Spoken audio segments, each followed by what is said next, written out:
Hoy en Univisión, qué gusto escucharte. Jessica, ¿cómo estás? Luis Alberto, efectivamente, compañeros desde Reforma, qué gusto saludarte hasta Sonora y pues que estemos aquí platicando. Sí, hombre, igualmente, en verdad, qué gusto. Tenía años sin escucharte, pero mira, en qué momento, pues tan importante, de manera periodística, Jessica, estuviste en el altiplano. Ayer fuiste de las primeras periodistas que vi ahí en redes que, tenía presencia Univisión, como debe ser, de este hecho. ¿Sigues allá o qué fue lo que ocurrió este fin de semana después de esta fuga que ni un guión de Hollywood pudiera salirnos tan bien, eh?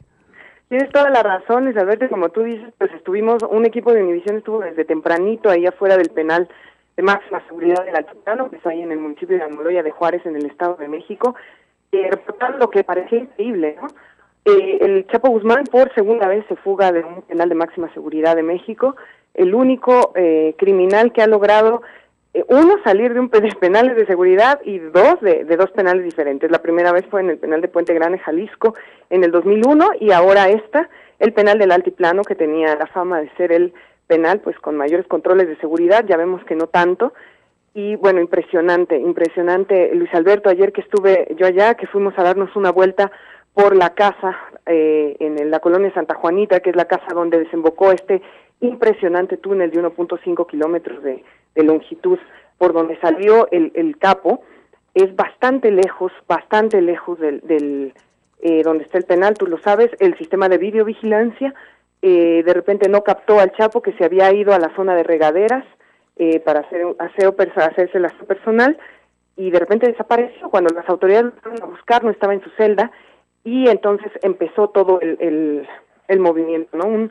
La entrada de un túnel de 50 centímetros de diámetro, donde baja un túnel, que eso es impresionante, imaginarse, Luis Alberto, entrar a un túnel con una pequeña cavidad, inmediatamente conecta otro túnel de 10 metros hacia abajo, Luis Alberto, donde había una escalera, y a partir de ahí, bueno, toda un pasadizo, que donde había ventilación, donde había tanques de oxígeno y un riel hasta por donde corrió una motocicleta, ¿no? Que desemboca en una casa a medio de construir, que si tú la ves desde fuera, Luis Alberto, parece la típica casa, eso que está en obra negra, que la familia se ha tardado en construirla por cuestión de recursos, pero en realidad pues era la salida del Chapo Guzmán a la libertad por segunda ocasión. Esta casa está en medio de un cultivo, ¿no? Zonas de cultivo.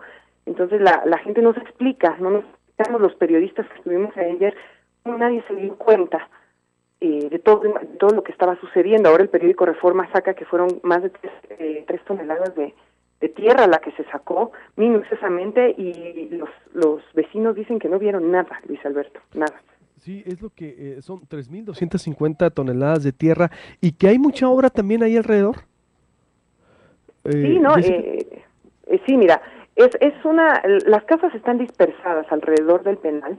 En realidad son casas pues normales, humildes, normales, ¿no? Y hay mucha tierra, mucha zona de cultivo. En realidad hay muchos lugares donde se cultiva maíz, y más o menos, o sea, donde está la casa esta, que además fue construida después de que el Chapo llegara a ese penal en febrero de 2014, empezó a construirse después, obviamente, y ahora vemos con qué fines. Pero la casa está en medio en realidad, de lugares de cultivo. Es muy difícil, Luis Alberto, imaginarse cómo llegaron a sacar toda esa tierra. Alguien se tuvo que dar cuenta, porque es una de las teorías que, bueno, toda esa tierra se empezó a diseminar ahí entre los cultivos, pero bueno, tendría que haberse visto movimiento. Y lo que nos llamó la atención al equipo de Univisión, digamos, desde temprano, es que inmediatamente entras tú por donde está el penal.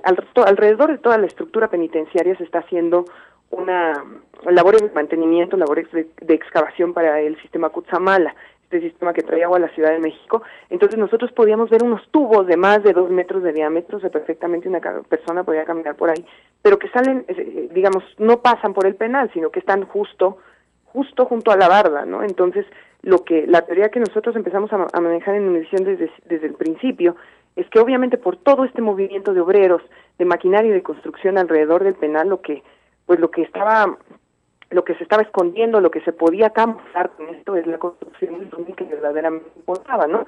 el túnel que estaba construyendo el Chapo, porque de que tuvo que haber ruido, de que tuvo que haber algún movimiento, pues es evidente, ¿no? Y te deja ver también cuántas personas pudieron haber participado, cuántas personas tuvieron que haber sido compradas por el narcotraficante. Ahora ya hay 30 detenidos, uno de ellos es el director del penal, y pues, ¿qué pasa? Pero es verdad, Luis Alberto. O sea, yo que estuve ahí afuera, es impresionante, no te puedes imaginar todo lo que tuvo que hacer este hombre. Jessica, permíteme, estoy perdiendo comunicación ahí contigo. A ver, vamos de nuevo. Me decías, es impresionante imaginarnos que, de nuevo retomo. Adelante. Es impresionante, ¿me escuchas bien?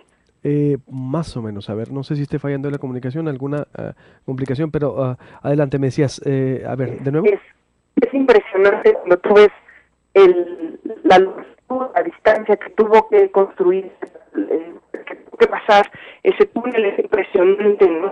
La labor de ingeniería es verdaderamente notable, Luis Alberto, verdaderamente notable. Oye, ¿y si había una moto? Entonces, escapó en moto. Mira, eso no lo podemos decir. Lo que están diciendo las autoridades, y como nadie de prensa ha tenido acceso al túnel, lo que están diciendo las autoridades es que había un riel con una moto, y lo que presumiblemente se dice... De ahí sacó la arena, sacaban en la moto. Exactamente, que él muy posiblemente, digamos, cuando se escapó, pues pasó ese tramo del túnel, pues en la moto, ¿no? Ya después nos preguntábamos, incluso cuando íbamos en la camioneta, por dónde tuvo que haber salido. Hay una brecha que está recién construida. Acá platicando con mi compañero camarógrafo y con el chofer, decíamos, bueno, a lo mejor por aquí se pudo salir, pero es incierto, es incierto.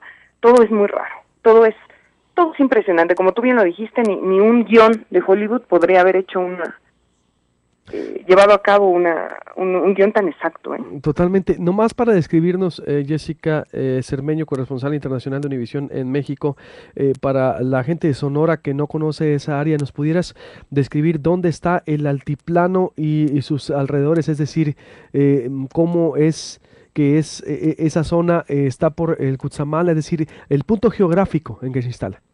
Mira, el altiplano, el penal del altiplano de máxima seguridad está... es que a kilómetros no lo sé, pero está entre Toluca y Guadalajara, ¿no? Es alrededor a 2 horas de la Ciudad de México aproximadamente. Es una zona, como te digo, netamente de cultivos. Es una zona donde en realidad hay poca, y bien sí hay casas, porque sí las hay, pero no está tan poblado como uno puede imaginarse, y desde lejos, bueno, nosotros ayer ya las autoridades nos dieron chance de entrar hasta la puerta del penal, pero en condiciones normales siempre hay un retén mucho antes. La comunicación se corta, no hay internet, no hay celular, obviamente, no hay líneas telefónicas, bueno, sí hay líneas telefónicas, pero no hay buena recepción para evitar que los presos se comuniquen, ¿no? Desde el penal. Entonces, es alrededor de las 2 horas más o menos de viaje desde la Ciudad de México, en el Estado de México, pasando Toluca. Ahí es donde se encuentra el altiplano, ¿no? Y como te digo, que es el penal que, según las autoridades, tiene las mejores medidas de seguridad, ¿no? Es lo irónico, exactamente. Jessica, te mando un abrazo, qué gusto escucharte y muchas gracias. Yo también, Luis Alberto, espero verte pronto, y bueno, felicidades por tu programa, por todo el éxito que has tenido, y pues ojalá, insisto, nos demos un abrazo pronto. Un abrazo. Claro que sí, con el favor de Dios. Igualmente, ahí a ti por esos logros y sobre todo, pues ser representante de una televisora tan importante, Univisión, en México. Mil gracias. Gracias. Mil gracias. Cuídate mucho, bye bye. Igualmente, voy a hacer un corte, voy a volver con Rubén Mozo de Milenio, porque él está en la PGR, trae también la versión oficial de lo que ocurre. Después, el presidente del Colegio de Ingenieros lo he contactado, está en la Ciudad de México, para que me interprete cómo es posible hacer un túnel de esa magnitud y sacar 3.250 toneladas de tierra y que nadie vea nada. Ojo, Sistema Estatal Sonorense, alerta, ¿no?